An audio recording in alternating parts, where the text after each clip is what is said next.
What is up, guys? In today's video, I'm going to be talking about red dot ARs in Fortnite and whether or not they are good or bad for the game. As always, if you guys do enjoy this video, find it helpful, informative, or interesting, remember to give it a like, subscribe if you like to see more, comment down below if you would rather have red dot ARs in the loot pool or if you would rather it be all third-person weapons. And if you guys would like to use my code in the shop when getting anything, it is Evolve Jake, just like my channel name is and is underneath the webcam at all times. So when I'm saying if it's good or bad for the game, I'm looking at it from the perspective of it making the meta super stale and not really giving room for other items to shine. I'm not saying if they're like effective in terms of like being good.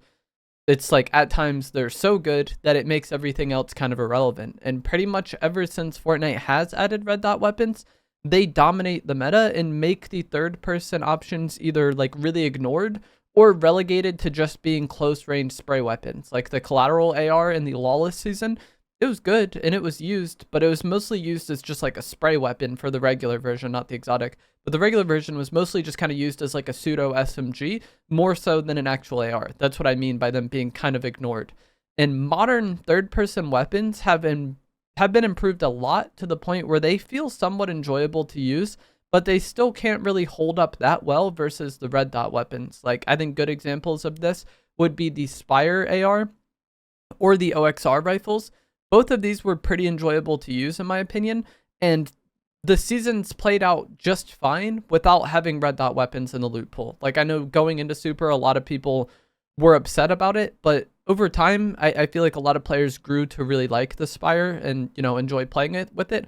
And the OXR was kind of the same way. I think from the get-go, it was just a good weapon. But midway through Chapter 6, Season 4, when the Hollow Twister AR returned, the OXR really didn't get used as much. And when it comes to a game like Fortnite or any multiplayer game, having a lot of different items be viable or different like loadouts be viable or different weapons be viable, I think makes the game more fun to play and increases the longevity of the game, because like if there's different items to play with, it helps keep it fresh. If it's just like one meta for a really long time, that can get stale and boring. And so I feel like the modern third person weapons do an okay job, at least some of them. I haven't really enjoyed the third person ARs we've seen in like the throwback season, so like the OG season 1 or OG chapter 2 and chapter 2 seasons, or even the Simpsons season. Those ARs felt not very enjoyable to use going back to them, especially in zero build. But the modern ones are a lot better. But despite these improvements, the red dot ARs still dominate. Like I said, when the Hollow came back in Chapter 6, Season 4, the OXR didn't get used nearly as much. And for starters, they're perfectly accurate, which is the main thing that sticks out. A lot of people don't like dealing with Bloom. Not having to deal with Bloom with these red dot ARs is a huge advantage. And I don't think it's just Bloom that makes the red dot ARs better. I think also just playing around cover is much more convenient with the red dot ARs, which in my opinion is the biggest advantage that kind of goes overlooked. People kind of focus entirely on the accuracy, and accuracy plays a role in this to a degree. Moving your character with the third person weapons increases your spread, and so it makes your weapon less accurate. So if you're crouching behind cover and then you go to peek, you're peeking with an inaccurate weapon. So that's like a degree of the accuracy mattering, right? It's not quite Bloom, but it's still the accuracy of these third-person weapons makes playing around cover a bit more awkward. Whereas the red dot AR, you can peek with a perfectly accurate weapon and just fry an enemy, right?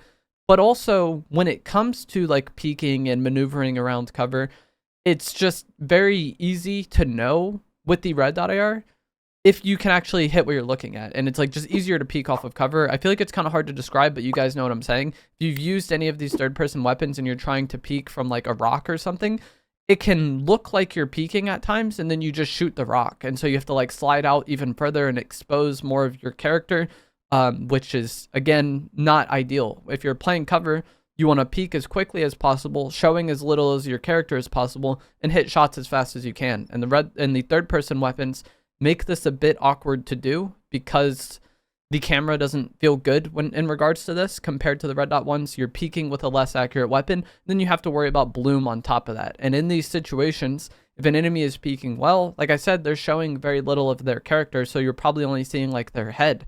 And shooting at just an opponent's head at medium to long range with a third person weapon feels drastically worse than with a red dot gun. And I think this is the biggest component as to why the third person weapons just fall flat when the red dot ones are in the game. The way medium to long range fights play, the way AR fights play is typically around cover. The red dot ARs just do that so much better. I think the current game, Chapter 7 Season 1, actually has a good amount of diversity.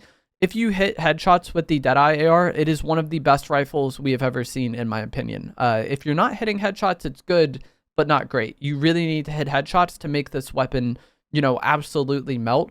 But with the mobility items we have, if you play around mobility well, and if you play your fight smart, and you know you take advantage of the situations where things are good for the SMGs, the Hollow Rush SMG and the Flex can stand up to the deadeye decently well. It does require more of the player. Like, I think most people are going to have an easier time playing well with the deadeye. But if you want to play aggressive, the SMGs are very good. So like the deadeye, very good, very powerful. But the meta is somewhat open right now in terms of like having other weapons be viable. I feel like a lot more so than some of the other seasons we've seen where the red dot ARs dominate. Some things that I would like to see Fortnite try, because I don't think just getting red dot ARs, like removing them completely, is a good thing. It worked in Super and it worked for the first part of the bug season because those rifles were fine enough. But for the most part, I do enjoy having some sort of red dot AR in the loot pool for zero build. It's just, as I said, all the fights playing around cover make the third person ones kind of a struggle to use. But I do think there are some things that Fortnite could try as far as balance goes to improve this. The first is going to be making the red dot ARs projectile and the third person ones hit scan. So projectile weapons have bullet drop and bullet travel time, and so they're a little bit harder to use at longer ranges. We had every weapon in the game being projectile in Chapter 5, and a lot of players didn't like this.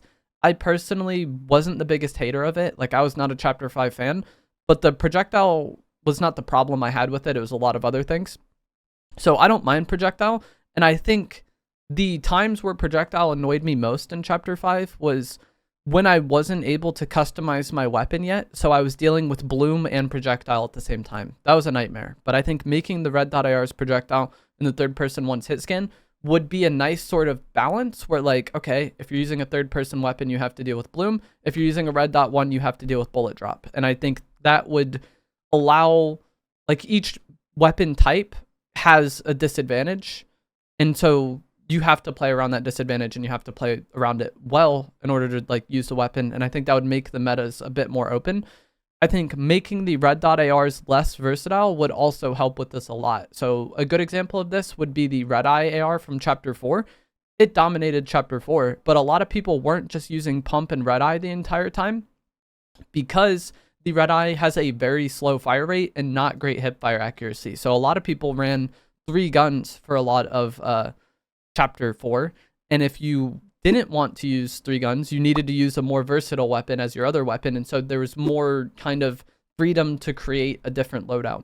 So having the red dot AR be less versatile, I think, would open up the meta a bit. But what we've seen recently with like the Hollow Twister AR, the Deadeye AR, you have a perfectly accurate red dot weapon that is also like a do-it-all weapon. It's not the greatest spray weapon in close range, but it can do it. It's not the greatest at very long range, but it can do it. And then obviously at medium range, it really dominates. So making these red dot ARs, I think, more relegated to longer range would require people to maybe run different weapons, and would make a versatile third-person weapon that can kind of do it all maybe have more value in the players' minds. I think just making them a bit harder to use as far as recoil goes could also help, because again, the ones I listed, the Hollow Twister and the Deadeye, perfectly accurate, very easy to use, and they do it all. Like, it's just obvious that that weapon is going to dominate because it has so much going for it.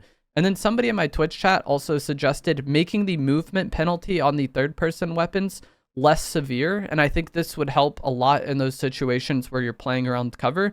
And this is something that kind of varies from weapon to weapon. Like the Spire and the OXR felt okay-ish in this regard, and I think that's why those weapons were somewhat enjoyable to use.